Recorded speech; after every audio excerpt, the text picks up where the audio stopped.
इस कार्यक्रम के पुण्यार्जक हैं संरक्षक श्री M.K. जैन, श्री श्यामलाल जैन, श्री अनिल जैन, श्री सुरेंद्र कुमार जैन, श्री श्यामलाल जैन, श्री कमल बी जैन। कार्यकारिणी सदस्य प्रधान डॉक्टर राकेश कुमार जैन, सचिव सुरेश चंद जैन, कोषाध्यक्ष अभय कुमार जैन, उप प्रधान अनिल कुमार जैन, संयुक्त सचिव अमित जैन, संयुक्त कोषाध्यक्ष हिमांशु जैन, सदस्य संजीव कुमार जैन, सदस्य टेकचंद जैन, सदस्य नवीन चंद जैन, अभिषेक जैन, सदस्य सुरेंद्र जैन, सदस्य किशन चंद जैन, सदस्य राजेश जैन, सदस्य विजय जैन, सहयोगकर्ता पारस किशोर मंच। लेकिन आज महाराज श्री का आशीर्वाद है कि आज उनके चरणों में उपस्थित होने का सौभाग्य मिला। आप सभी के साथ नमोकार मंत्र का जाप करेंगे।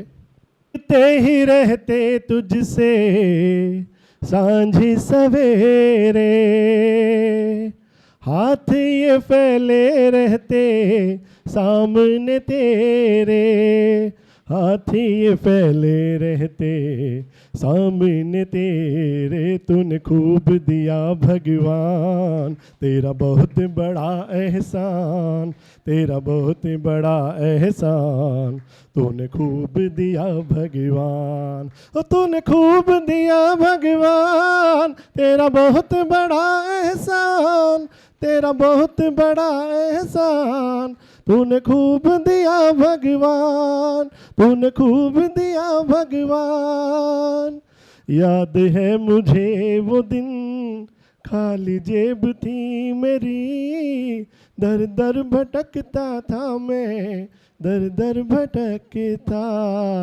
याद है मुझे वो दिन खाली जेब थी मेरी, दर दर भटकता था मैं, दर दर भटकता।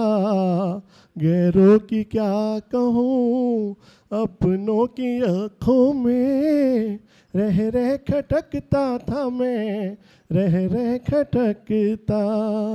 तूने किए हैं मेरे गम के अंधेरे, ऐसे में आया बाबा काम तू मेरे, ऐसे में आया बाबा काम तू मेरे। तूने खूब दिया भगवान, तेरा बहुत बड़ा एहसान, तेरा बहुत बड़ा एहसान। तूने खूब दिया भगवान, तूने खूब दिया भगवान, तूने खूब दिया भगवान। जय बोले सौभाग्य सागर जी महाराज की जय। बनती कैसे, आखिर क्यों मुनि महाराज जी माता जी लोग लिपस्टिक लगाने से मना करते हैं, इसके पीछे रीज़न क्या है? चलो, लिपस्टिक बनता है कार्माइन डाई के कलर से, और कार्माइन डाई कहाँ से आता है? जो कॉन्चिनियल कीड़ा इंसेक्ट होता है, वो उसको पहले तो मारा जाता है, फिर सुखाया जाता है और फिर पीसा जाता है, उसके बाद उससे कार्बान डाई एक्सट्रैक्ट किया जाता है ना, निकाला जाता है।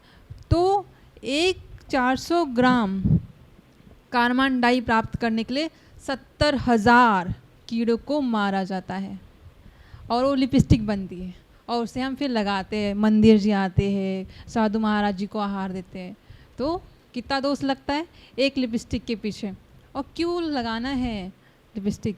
हमारा जितना हम अपने आप को एडिट करेंगे जितना नेचुरल रहो ना, मुखौटा नहीं पहनना है, वैसे ही बहुत सुंदर है ना। इसमें लिपस्टिक की जगह क्या लगा के आना है? स्माइल।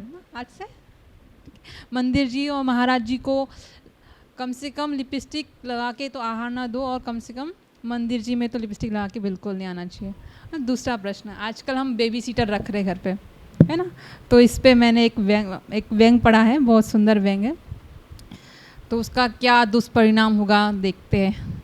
एक माँ बाप की कथा व्यथा या आत्मकथा सुनो, जिसे व्यंग के रूप में किसी कवि है उसने चित्रित किया है बड़े सुंदर ढंग से।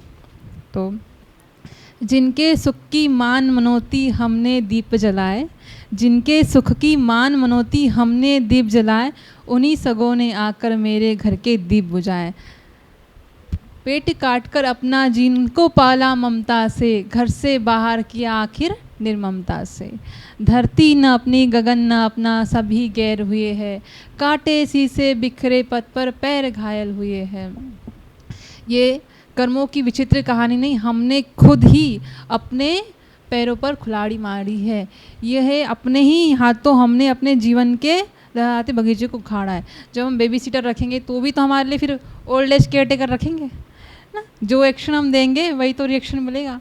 तो हमें ये सब नहीं करना है। हम जैन, और ये जो जैन मंदिर बन रहा है बहुत से लोग, एक तीसरा प्रश्न है, बहुत से लोगों को लगता है कि क्यों मंदिर में क्यों दान करें ना, मंदिर का क्यों निर्माण करें, वृद्धाश्रम में देना चाहिए, अनाथालय में देना चाहिए। हमारा तो जैन धर्म का उद्देश्य यही है कि वृद्धाश्रम और अनाथालय बने ही नहीं। जब हमारी संस्कृति इतनी अच्छी है कि अगर से मंदिर का निर्माण होगा तो यहाँ पे गुरु आएंगे, निर्घंत गुरु आएंगे जो संस्कृति को जीवित करेंगे, है ना। ये वृद्धाश्रम का निर्माण होना और अनाथालय का निर्माण, ये सबसे बड़ी विकृति है। हम तो चाहते ही नहीं कि इसका निर्माण हो, तो दान देना तो बहुत दूर। बोले आचार्य सौभाग्य सागर जी गुरुदेव की जय। महावीर स्वामी ने कहा कि मंदिर में जाकर जो भगवान के मस्तक पर ऐसे हाथ करके अभिषेक शांति धारा करते हैं, उनका सबसे बड़ा योग तो जिन मंदिर में ही हो जाता है। सारा का योग आपका अपने आप समाप्त हो। मंदिर में जाकर जब भगवान की आरती करोगे तो ऐसे ही महिलाएं आरती के दीपक लेती हैं, अपने आप योग हो गया। और वहां पे भी तो ये करा रहा है आपको, ऐसे करा रहा है, कुछ कुछ करा रहा है, ऐसे ऐसे कराता है कि नहीं कराता है। लेकिन इसका मतलब नहीं कल मंदिर में तुम ऐसे ऐसे चालू कर दो, बोले महाराज ने कहा है। ये मैं व्यवस्था बता रहा हूं। आज प्रातःकाल में चिंतन में आया कि चबर ढुलाए जाते, चबर ऐसे क्यों ढुलाए जाते। यार मैं बहुत सोच रहा था प्रातःकाल, वैसे चबर ऐसे नहीं ढुलते थे, चबर ढुलते थे पंखे की भांति और बड़े बड़े चबर होते थे। आज सामयिक में जब मैं उसका चबर का वर्णन चल रहा था चिंतन में, तो मैं यही सोच रहा था कि चबर ढुलाए क्यों जाते हैं। तो मुझे समझ में आया कि जैसा योगा में यूं यूं किया जाता है, उसी प्रकार से जब भगवान के सामने चबर ऐसे ऐसे ढुलाएगा आदमी, तो उसका हाथ पैर सही हो जाएंगे, भगवान की भक्ति हो जाएगी, और क्या होगा, उसका योग अपने आप त्रियोग में परिवर्तित हो जाए। जैनागम में एक एक चीज बताई गई। आज इंसान सुबह उठकर कोई काम न करे लेकिन दो काम जरूर करता है। एक तो वॉकिंग और दूसरा जिम खाना। एक पतला आदमी आया, बोले मैं जिम जा रहा हूं। मैंने पूछा क्यों जा रहे हो, बोले सेहत बनाने के लिए। मैंने कहा अच्छा। एक मोटा आदमी आया, बोले मैं जिम खाने जा रहा हूं। मैंने कहा क्यों जा रहे हो, बोले सेहत कम करने के लिए। तो जिम खाने में ऐसी कौन सी मशीन है कि पतला मोटा हो रहा है और मोटा, और तो और एकदम एक फिट आदमी जा रहा है जिम खाने में। मैंने पूछा क्यों जा रहे हो, बोले बॉडी मेंटेन करने के लिए। समझ में नहीं आ रहा जिम खाने में से क्या हो रहा है। ध्यान रखना, जो लोग मॉर्निंग पे वॉक पे जाते हैं वो संकल्प कर लो कि हफ्ते में एक दिन जिन मंदिर पैदल जाएंगे आपको मॉर्निंग वॉक में जाने की आवश्यकता नहीं पड़ेगी, आपका शरीर अपने आप स्वस्थ हो जाएगा। लेकिन क्वेश्चन ये है कि वॉकिंग पे तो हम बिना नहाए जाते हैं, मंदिर में कैसे जाएं। क्वेश्चन बहुत हैं, लेकिन सबके आंसर मेरे पास हैं। आप मंदिर के बाहर तक चले जाओ, मंदिर में दूर से भगवान को देख कर जाओ, लेकिन जाओ। मैं तो कहता हूं वॉकिंग प्लेस मंदिर तक भी बना लो ना आप। दूसरा, जिम खाना। पहले के घर में महिलाएं आटा पीसती थी। कैसे पीसती थी, चक्की से, मूसड़ से कूटा जाता था। देखा होगा आपने, किया तो नहीं होगा शायद आप लोग, क्योंकि आपकी सास बहुत अच्छी थी, उन्होंने कर दिया होगा सारा काम, देखा होगा। तो पहले के घर घर में जिम था, पहले के घर घर में जिम था, क्योंकि वहीं पर सब कुछ हो जाता, पीसा जाता था, ठोका जाता था, तो सारा का सारा काम हो जाता था। आजकल घर में जिम नहीं है तो बाहर जिम खाने जाना पड़ रहा है। अंतर इतना है, पहले फ्री व्यवस्था थी, आजकल पैसे देखी हो। यही तो रहा है। पहले के ज़माने में एक आदमी कमाता था, घर के 10 लोग खाते थे। आज घर में 9 आदमी कमा रहे हैं तो भी आखिरी की 25 तारीख से 30 तारीख तक तंगी हो जाती। पहले के ज़माने में आदमी एक कमाता था, घर के बहुत सारे लोग खाते थे, दान देते थे। आज एक आदमी कमा रहा है, 25 तारीख आने तक ऐसी तंगी हो जाती है, 5 दिन ऐसे काटे कटते हैं, ऐसे काटे कटते हैं, मत पूछो क्यों। कि जिस चीज़ों में पैसा आपको खर्च नहीं करना चाहिए, जिम में जा रहा है, पार्क में जा रहा है, रेस्टोरेंट में जा रहा है, इधर जा रहा है, तो पैसा जाएगा कहाँ। घर में 4 गाड़ी हैं, चलने वाले 3 आदमी। घर में 4 गाड़ी हैं, चलने वाले 3 आदमी हैं, तो भी शांति नहीं।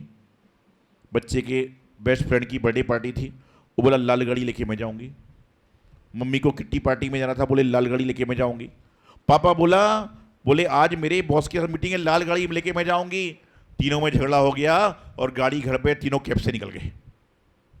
गाड़ी घर पे, तीनों कैब से निकल गए। ऐसा मत करो, गाड़ी एक हो लेकिन आनंद को देने वाली हो। पहले एक गाड़ी होती थी, पिता माँ को मंदिर छोड़ता था, बच्चे को स्कूल छोड़ता था और खुद ऑफिस जाता था। लेकिन आज तो स्टैंडर्ड गिर जाएगा। यदि पापा अपने बच्चों को लेकर घर स्कूल छोड़ने जाएगा, अरे मेरा कोई स्टैंडर्ड ही नहीं है, दूसरों के बच्चों को ड्राइवर छोड़ने आता है, ये छोड़ने आता, क्या है। स्टैंडर्ड के चक्कर में अपना स्टैंड खो दिया। स्टैंडर्ड के चक्कर में आपका अपना स्वयं का स्टैंड खो गया। तो अपने जीवन में अच्छी तरह से जीना है। तो दान की वो जो बात है, यदि पूर्वज बोल के गए हैं यथाशक्ति तुरंत दीजिए, नहीं दे सकते हैं उनको बोलिए कि हम अपनी भावना अनुसार देंगे, थोड़ा थोड़ा भी दोगे तो एक जाके पूरा दान आपका संपन्न हो जाएगा और आपका जीवन धन धान्य से परिपूर्ण होगा। यही मंगल शुभ भावना। आचार्य गुरुदेव सिद्धांत सागर जी महाराज भगवान की जय। आचार्य श्री सिद्धांत सागर गुरुदेव की जय। मम आचार्य श्री सौभाग्य सागर गुरुदेव की जय। अहिंसा परमो धर्म की जय। पंचपरमेष्टि भगवान की जय। हो जाती है वो धरा पावन जहाँ विचरण आप करते हैं, धरती भी हो जाती है शीतल जहाँ गुरु के चरण पड़ते हैं, जहाँ गुरु के चरण पड़ते हैं। धूल अगर चाहे तो आबिर हो जाए, धूल अगर चाहे तो आबिर हो जाए, रेशम अगर चाहे तो जंजीर हो जाए। आवश्यकता है आदर्शों के परिपालन की, इंसान अगर चाहे तो महावीर हो जाए, इंसान अगर चाहे तो महावीर हो जाए। एक छोटा सा भजन। गुरु वचनों को रखना संभाल के, एक एक वचन में गहरा राज है। गुरु वचनों को रखना संभाल के, एक एक वचन में गहरा राज है। जिसने जानी है महिमा गुरु की, उसका डूबा कभी ना जहाज है, उसका डूबा कभी ना जहाज है।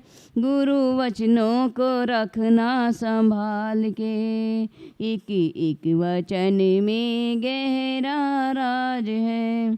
दीप जले और अंधेरा मिटे ना, ऐसा कभी ना हो सकता। ज्ञान सुने और विवेक न जागे, ऐसा कभी ना हो सकता।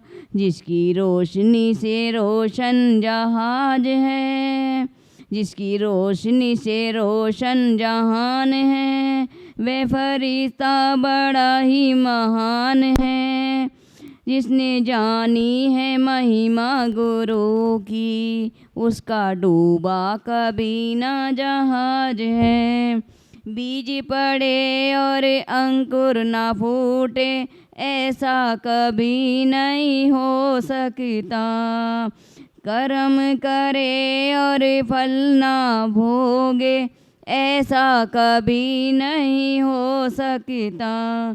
कर्म करने को तू होशियार है, फल भोगने में बड़ा ही लाचार है।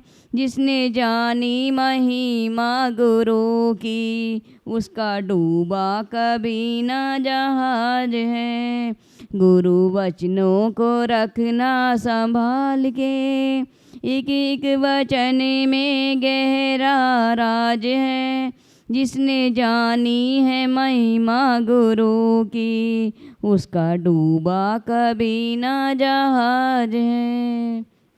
एक छोटी सी 2 लाइन की कविता, वो है दृष्टांत। एक बार एक लड़की अपने पापा के साथ नदी के पास घूमने जा रही थी। तो उसके पापा ने कहा कि बेटी मेरा हाथ कस के पकड़ लो, नहीं तो तुम खो जाओगी। तो उस लड़की ने क्या जवाब दिया, उसकी बात को सुनो। उस लड़की ने कहा, पापा मैं आपका हाथ नहीं, आप मेरा हाथ पकड़ लो, मैं कभी नहीं खोए जाने की। तो इसलिए हम अपने गुरु के सामने ये कहना चाहते हैं कि गुरु जी आप हमारा हाथ पकड़ लो, नहीं तो हम दुनिया की खोज में खो जाएंगे। अगर हमने आपका हाथ पकड़ा तो हम तो खो जाएंगे, अगर आपने हमारा हाथ पकड़ लिया फिर नहीं कभी हम खोनेंगे दुनिया। ये सभा के साथ गुरुदेव की। बंधु, हम आपको एक छोटा सा दृष्टांत बताते हैं। एक दफ़े एक लकड़हारा जंगल में लकड़ी काटने गया। वहाँ पर जब लकड़ी काट रहा था और एक शेर आ गया। शेर के पाँव में कांटा लगा हुआ था, वो बहुत परेशान था। अब लकड़हारा शेर को देखकर घबरा गया। तो शेर ने कहा उसके आगे कि आप घबराओ मत नहीं, और उसने अपना पंजा लकड़हारे के सामने रख दिया। अब लकड़हारे ने सोचा चलो अब इसके पैर में कांटा लगा हुआ है, उसने खुरपी से वो कांटा निकाल दिया। अब शेर को फिर चैन हो गई। अब वो ने लकड़ी का जो गट्ठा बांध के रखा हुआ था, शेर कहने लगा ये गट्ठा मेरे पीठ पर रख दो।